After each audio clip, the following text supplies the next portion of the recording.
குழந்தையின் கஸ்டடி அம்மாவிற்கு கிடைக்குமா அப்பாவிற்கு கிடைக்குமா?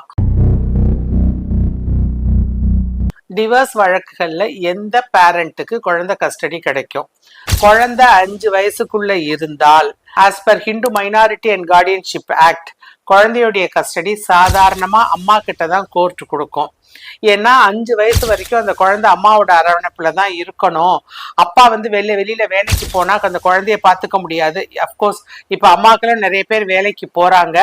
ஆனாலும் அம்மாவுடைய அரவணைப்புல இருந்தா நல்லது அப்படின்னு சொல்லி நீதிமன்றம் கருதும். சில எக்ஸ்ட்ராடினரி சுச்சுவேஷன்ஸ்ல அம்மா கிட்ட குழந்தை இருக்கிறத விட அப்பா கிட்ட குழந்தை இருக்கிறது நல்லதுன்னு நினைச்சு நீதிமன்றம் சில சமயங்கள்ல அப்பா கிட்ட குழந்தை கஸ்டடியை கொடுக்கும். 5 வயசுக்கு மேல ஆயிடுச்சுன்னா அப்பா தான் நேச்சுரல் கார்டியன். அப்படி இருந்தாலும் 5 வயசுக்கு மேல ஆயிடுச்சு அப்படின்னு சொல்லி குழந்தைய அப்பா கிட்ட சாதாரணமா நீதிமன்றம் கொடுக்காது. நான் ஏற்கனவே ஒரு வீடியோல எந்தெந்த காரணங்களால குழந்தை கஸ்டடி அப்பா கிட்ட கொடுக்கலாம் அம்மா கிட்ட கொடுக்கலாங்கிறத பத்தி விரிவா போட்டிருக்கேன், அதை பார்த்துக்கோங்க. Dear law students and padding advocates, நான் ரேணுகா திருவேங்கடம் வழக்கறிஞர். உங்களுக்கு இந்த வீடியோல ஏதாவது சந்தேகம் இருந்ததுன்னா நீங்கள் என்னை என் தொலைபேசியில் தொடர்பு கொண்டு கேளுங்கள். உங்கள் சந்தேகங்களுக்கு நான் பதில் சொல்கிறேன்.